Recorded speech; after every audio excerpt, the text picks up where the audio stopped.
l'occasion de la journée mondiale de prévention du suicide, un témoignage donc ce soir, un témoignage poignant, celui d'une mère de famille. Elle raconte son combat contre un mal-être profond, ses idées suicidaires et le chemin qui l'a menée à demander de l'aide.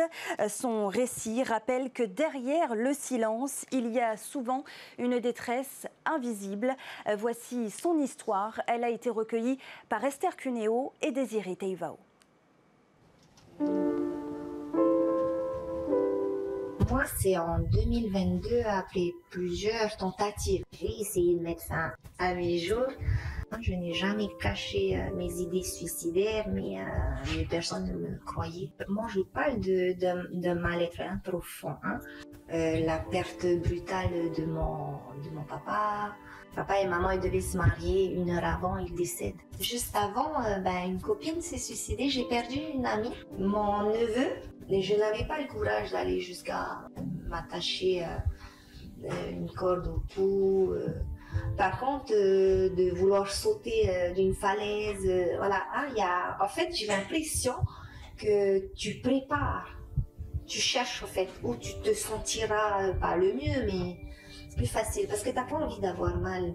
La tête, elle travaille tellement que après, ça, pour moi, psychologiquement, t'as un épuisement total et oui, tu fais n'importe quoi.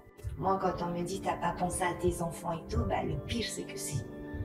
J'ai pensé à mes enfants et je les aime plus que tout. Mais tu les fais souffrir, en fait. Tu fais souffrir ceux qui sont autour de toi et qui ne comprennent pas et tu te dis stop. Je suis persuadée qu'il y a un pic. C'est comme un pic.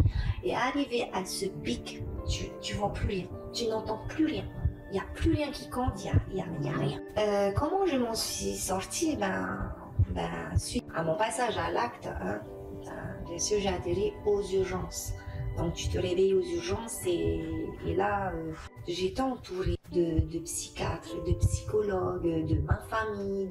Et grâce à, je dis SOS Suicide parce que ils ont pris en charge la continuité au fait de mes consultations chez la psychologue. Si on te demande directement d'aller en psychiatrie, jamais. Mais là, t'as pas le choix. Là, t'es entouré, t'as les soignants, t'as tout le monde. Là, c'est l'hôpital. Et encore, même à l'hôpital, tu refuses, mais tout part de là, t'es entouré de 20 personnes, des gens qui t'écoutent sans jugement. La vie est précieuse, même si elle peut sembler cruelle.